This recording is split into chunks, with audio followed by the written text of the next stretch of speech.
Halo semuanya, berjumpa lagi dengan saya Darmawanto Urya. Di ruang ilmiah ini saya akan memberikan penjelasan mengenai bagaimana cara menentukan judul penelitian yang menarik.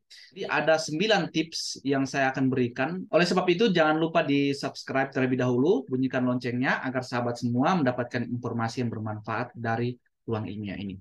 Oke, yang pertama adalah apa yang menjadi minat saudara.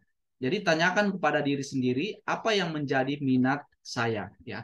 Dengan mengetahui minat atau sesuai dengan passion Anda, maka Anda mengerjakan dengan sepenuh hati. Nah, misalnya saya tertarik dengan bidang atau topik apa sih? Nah, banyak bidang yang biasanya dijadikan topik berdasarkan apa yang Anda minati atau apa yang Anda ketahui.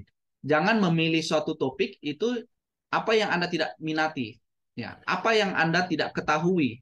Ya, susah-susah mencari topik tetapi tidak sesuai dengan minat dan tidak sesuai dengan apa yang Anda ketahui. Sehingga pada akhirnya nanti mentok di tengah jalan dan tidak bisa menyelesaikan skripsinya. Karena Anda tidak mengetahui hal tersebut. Jadi minat itu atau topik yang Anda cari tidak perlu terlalu jauh-jauh. Apa yang Anda pelajari selama ini dan itulah yang bisa menjadi topik Anda, kemudian itu yang terus Anda pelajari, ya, apa yang menjadi kebaruan dari ilmu atau bidang tersebut. Nah, jadi semua topik, semua bidang ilmu itu sebenarnya terus-menerus akan menjadi sesuatu yang baru. Bidang apapun itu akan ada sesuatu yang baru kalau kita mengikuti jalurnya, ya, kalau kita mengikuti perkembangan atau up to date-nya. Dalam hal ini, kita punya pengetahuan yang cukup dengan hal tersebut, ya, paling tidak sedikit lah. Nah, selebihnya kita bisa mempelajarinya sendiri, ya. Yang paling penting atau yang didahulukan adalah minat saudara. Apa yang Anda ketahui, apa yang Anda minati dengan bidang tersebut atau dengan topik tersebut.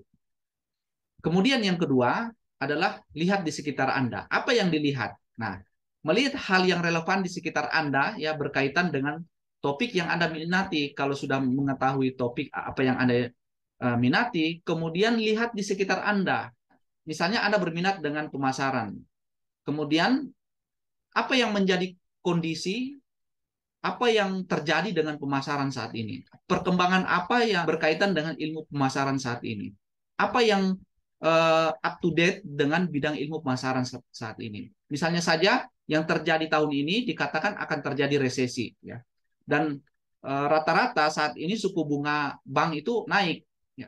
Bahwa resesi tersebut, yang suku bunga tersebut itu tidak berpengaruh besar terhadap tingkat konsumtif atau konsumsi masyarakat dan penjualan, ya.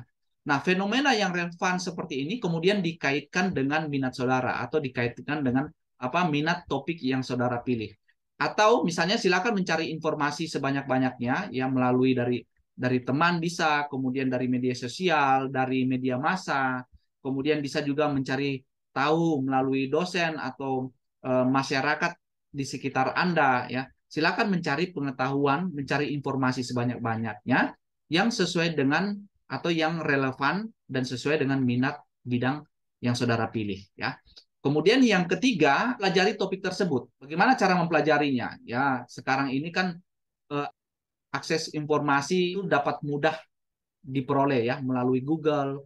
Ya, kita melakukan googling, ya, mencari di Google Scholar atau misalnya mencari komunitas, ya, komunitas yang memiliki minat yang sama yang berkaitan dengan topik tersebut, ya. Topik yang Anda pilih, apa yang relevan saat ini berkaitan dengan topik tersebut.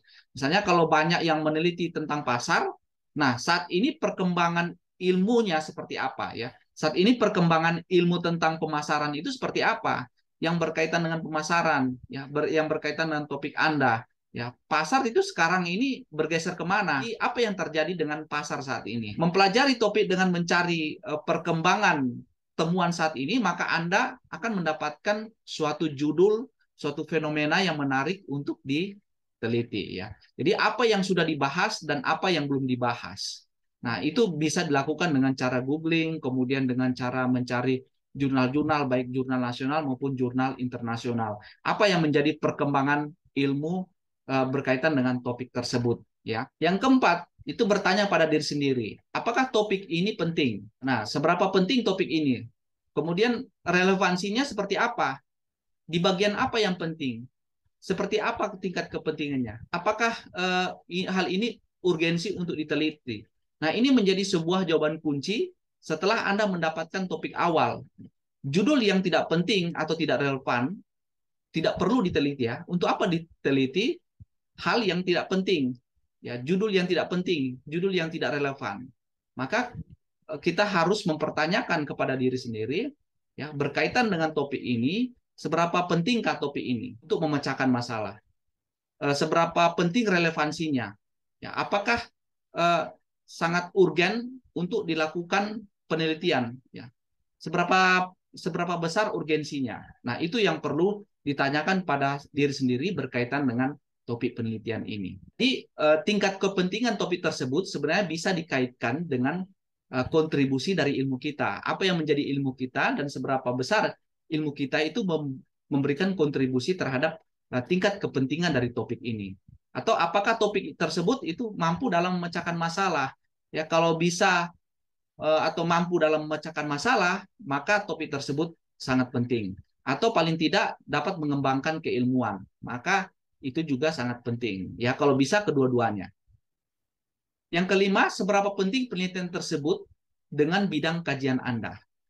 Nah, dengan mengetahui hal tersebut, ya, maka Anda tahu referensi apa yang Anda perlu pelajari. Semakin penting penelitian tersebut dalam bidang kajian Anda, maka semakin banyak referensi-referensi yang Anda pelajari, yang Anda ketahui, ingin tahu, ya, mengenai bidang tersebut. Referensi apa yang Anda perlu pelajari lebih banyak lagi, ya, tentang kajian-kajian tersebut. Ya, misalnya bidang kajian Anda tentang pemasaran, ya, maka Anda perlu mempelajari tentang permintaan, ya, yang berkaitan dengan pemasaran, berkaitan dengan penawaran, keseimbangan pasar, berkaitan dengan faktor-faktor harga, berkaitan dengan faktor non harga yang mempengaruhi pemasaran, ya, dan seterusnya. Nah, itu menjadi sub kajian dalam bidang pemasaran. Nah, ketika Anda mengetahui bahwa seberapa penting penelitian-penelitian ini dalam bidang kajian Anda, maka Anda akan terus menggali dan pelajari, mencari referensi sebanyak-banyaknya yang berkaitan dengan bidang pemasaran atau berkaitan dengan minat dan bidang Anda miliki. Walaupun misalnya kita memiliki pengetahuan yang cukup ya mengenai bidang tersebut yang kita miliki, tentunya ketika kita memilih topik tersebut, kita akan mencari sebanyak-banyaknya ya, referensi-referensi yang berguna untuk menunjang dari topik penelitian itu. Nah, seperti yang saya sudah katakan tadi, misalnya pemasaran, pemasaran itu banyak hal yang kita bisa pelajari. Ya, misalnya tentang tingkat konsumsi berkaitan dengan keseimbangan pasar, berkaitan dengan permintaan, berkaitan dengan penawaran, berkaitan dengan harga, dan lain sebagainya ya, berkaitan dengan faktor non harga ya. Jadi sub-sub keilmuan ya, sub-sub bidang tersebut ya, itu akan mempengaruhi secara keseluruhan topik yang besar yaitu mengenai pemasaran. Jadi bukan hanya tentang judul penelitian yang kita pelajari, tetapi judul penelitian itu berkaitan dengan minat apa, berkaitan dengan bidang apa. Jadi kalau kita sudah mendapatkan misalnya judul penelitian mengenai faktor yang mempengaruhi harga. Nah, harga ini ya berkaitan dengan apa saja. Hal-hal tersebutlah yang Anda pelajari ya, yang berkaitan dengan topik atau judul yang Anda miliki yang dikaitkan dengan minat saudara. Ya. Kemudian yang keenam, apakah topik tersebut bisa memecahkan masalah yang terjadi? Nah, apakah topik itu bisa memecahkan masalah? Nah, tentunya topik dengan masalah berbeda ya. Ketika sudah memiliki topik dan topik ini memiliki kaitan dengan minat bidangnya kita, kemudian ada hal yang lain atau fenomena yang lain yang perlu kita ketahui seperti yang saya sampaikan tadi. Fenomena itu diperoleh dari berbagai macam informasi, baik itu di lingkungan maupun dari penelitian-penelitian sebelumnya. Ada hal yang belum diteliti, kemudian apa yang terjadi di masyarakat, kemudian berkaitan dengan lingkungan di masyarakat, berkaitan dengan ilmu apa isu-isu sosial, isu-isu ekonomi melalui media sosial ya. Nah, semua itu kita mendapatkan berbagai macam informasi mengenai masalah. Nah, masalah ini kemudian dikaitkan dengan topik yang Anda pilih ya. Topik yang Anda pilih yang sesuai dengan minat dan bidang yang saudara geluti. Nah, sekarang yang menjadi pertanyaan, apakah dengan masalah tersebut itu ya kalau dikaitkan dengan topik, itu topik tersebut dapat memecahkan masalah. Ya, jadi apakah topik tersebut bisa memecahkan masalah yang penting, yang besar, atau ternyata tidak ada masalah, ya, tidak dapat memecahkan masalah, atau topik tersebut ya tidak bisa memecahkan sebuah masalah, bahkan bisa menimbulkan masalah nantinya. Nah, ini yang bahaya, akhirnya tidak selesai ya. Bukan malah memecahkan masalah topik tersebut, maka menimbulkan masalah di kemudian hari. Yang ketujuh, keterkaitan penelitian Anda dengan penelitian sebelumnya. Nah, ini hal yang perlu Anda ketahui, ya, hal yang penting ya. Apa penelitian yang Anda lakukan itu keterkaitan dengan penelitian sebelumnya. Anda harus mengetahui penelitian-penelitian sebelumnya. Jadi kalau misalnya di dalam suatu topik yang Anda pelajari itu pasti ada komunitas dalam topik ya, komunitas keilmuan dalam topik itu. Nah, dari situ kita mengetahui perkembangan uh, update dari perkembangan ilmu berkaitan dengan topik penelitian tersebut. Nah, artinya ya keterkaitan dengan penelitian-penelitian sebelumnya itu apa ya? Penelitian sebelumnya itu bisa menjadi dasar penelitian Anda. Jadi penelitian-penelitian tersebut, ya, penelitian sebelum-sebelumnya itu menjadi dasar dari penelitian Anda. Mungkin saja penelitian Anda baru, ya, atau baru sama sekali. Tetapi bukan berarti tanpa ada dasar penelitiannya.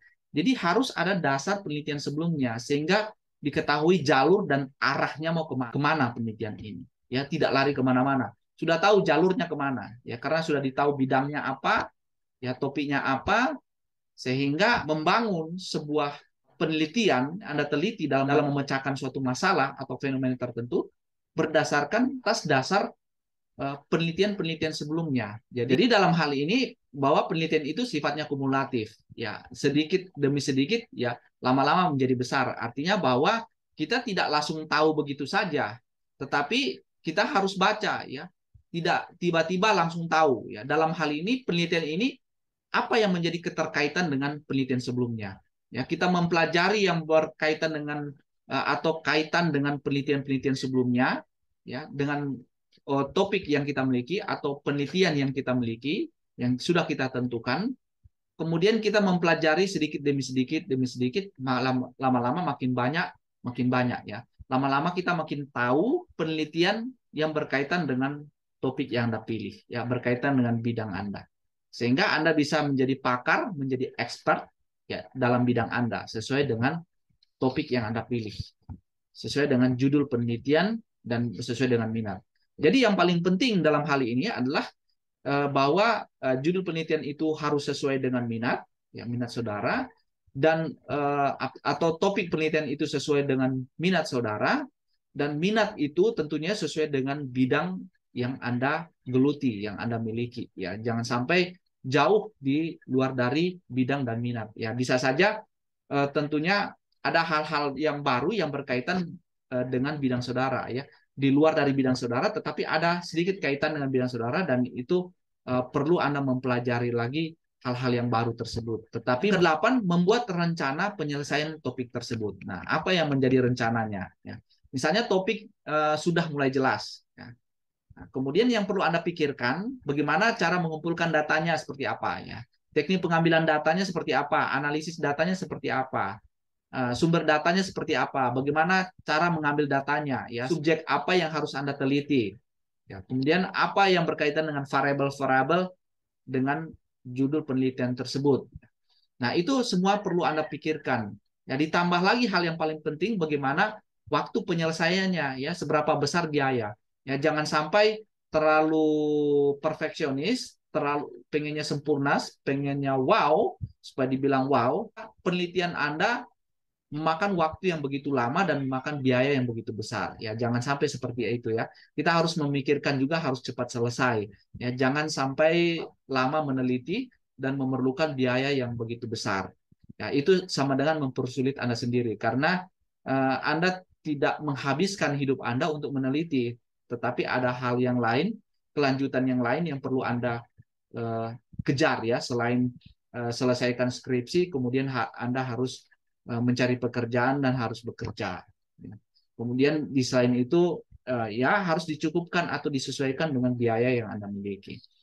Nah, terakhir adalah yang kesembilan.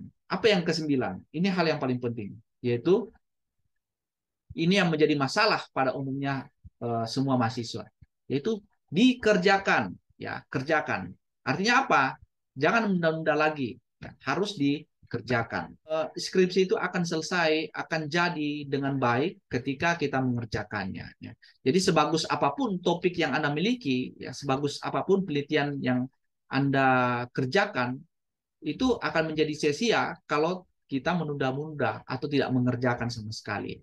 Nah, oleh karena itu yang paling penting adalah dikerjakan. Jadi kalau Anda tidak mengerjakan, ya sama dengan mahasiswa yang menentukan judul asal-asalan, yang penting cepat selesai. Nah, apa yang menjadi keuntungan ketika memilih topik yang menarik? Ya. Nah, hal yang menjadi keuntungan ini bisa membawa Anda ke jenjang yang lebih tinggi, ya, untuk mendapatkan rekomendasi, misalnya mengambil S2 atau S3 ke luar negeri. Nah, profesor itu bisa melihat, ya, apa penelitian Anda, ya, bidangnya apa. Nah, itu yang dilihat. Ya, jadi rekam jejak penelitian Anda itu yang menentukan Anda untuk melanjutkan misalnya studi atau mendapatkan rekomendasi untuk melanjutkan studi. Nah, bahkan ini bisa dipakai dan Anda bisa menjadi pakar dalam bidang keilmuan Anda. Kalau misalnya apa yang Anda kerjakan dalam menentukan judul penelitian yang bagus, yang strategis, ya sesuai dengan apa yang Anda minati dan betul-betul dikerjakan, maka ini menjadi nilai plus bagi Anda, ya. Karena hal ini yang menarik, ya, karena sifatnya khusus dan unik dari penelitian Anda. Ya, sehingga apalagi kalau misalnya bergerak dalam bidang akademisi, ya. Nah, itu hal yang paling penting, ya, ketika Anda menentukan topik judul penelitian yang menarik. Oke, dengan demikian 9 tips dari saya dalam menentukan judul penelitian. Jangan lupa sekali lagi di subscribe, bunyikan loncengnya agar sahabat semua mendapatkan informasi seputar skripsi dari channel ini. Sekian dan terima kasih.